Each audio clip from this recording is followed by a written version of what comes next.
महाराष्ट्र के पूर्व मुख्यमंत्री और शिवसेना प्रमुख उद्धव ठाकरे अब नई जिम्मेदारी में दिखेंगे। जिम्मेदारी वो होगी जो संजय राउत संभालते थे, यानी कि सामना के संपादक के तौर पर अब उद्धव ठाकरे जो है वो नई जिम्मेदारी संभालेंगे। एक तरीके से उद्धव ठाकरे अब सामना के नए संपादक हो गए हैं। इस खबर को इस तरीके से समझ लीजिए। संजय राउत जो कि सामना के संपादक हैं, वो जो है वो जेल में है, क्योंकि ईडी की गिरफ्तारी के बाद वो एक तरीके से सामना के संपादक के रूप में काम नहीं कर पा रहे हैं।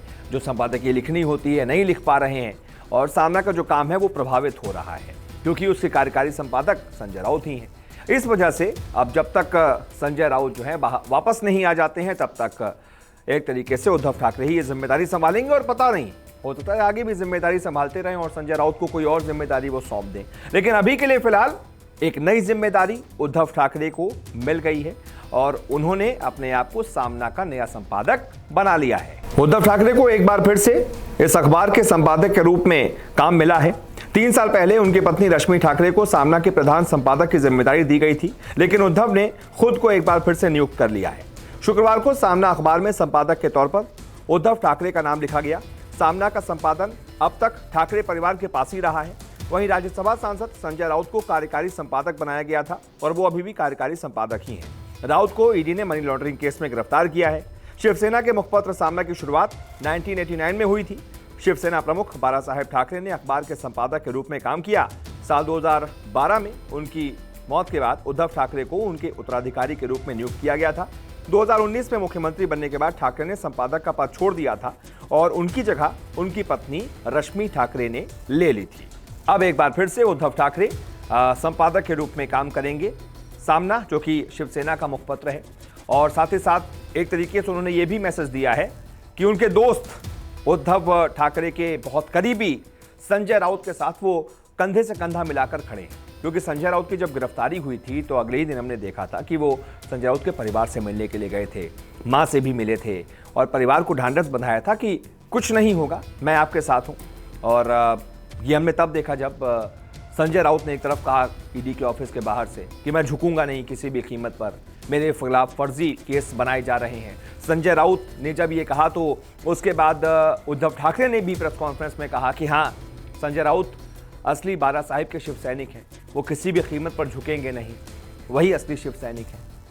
तो एक तरीके से उन्होंने साथ दिया और बताया कि हम संजय राउत के साथ हैं, क्योंकि संजय राउत और उद्धव ठाकरे दोनों की एक तरीके से कह सकते हैं घनिष्ठता बीते 3 सालों में ज्यादा बढ़ी है, जब से 2019 में संजय राउत ने ही उद्धव ठाकरे को मुख्यमंत्री बनवाया था।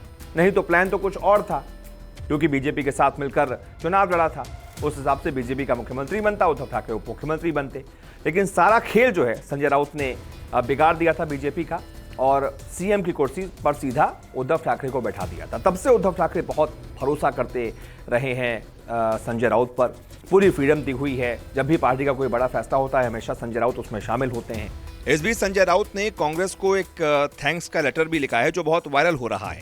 इसमें संजय राउत ने मल्लिकार्जुन खड़गे को एड्रेस करते हुए कांग्रेस को थैंक्स भेजा है और उसमें लिखा है कि आपका बुरा समय ही आपके सच्चे साथियों की पहचान करवाता है। मेरे खिलाफ जो भी साजिश रची जा रही है उसमें जो समर्थन आप लोगों का मिल रहा है, मैं उसका बहुत शुक्रगुजार हूँ। सच के लिए अधर्म के खिलाफ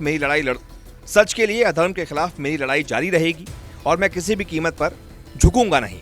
बाला साहेब ठाकरे ने हमेशा कहा है कि किसी भी कीमत पर कभी झुकना मत और सच के लिए हमेशा लड़ते रहना। आप लोगों ने जिस तरीके से मेरा साथ दिया है उसका मैं तहे दिल से शुक्रिया अदा करता हूं। बाला साहेब ठाकरे की सोच के साथ और साथ ही साथ उद्धव ठाकरे के समर्थन के साथ मुझे यकीन है कि हम इस लड़ाई को जल्द ही जीतेंगे। तो एक तरीके से अब संजय राउत की जब कमी खल रही है सामना को, तो वो जिम्मेदारी उद्धव ठाकरे ने अपने कंधों पर वापस ले ली है कि भाई सामना में अभी फिलहाल काम करने के लिए अगर संजय राउत नहीं है तो कोई बात नहीं, मैं हूं।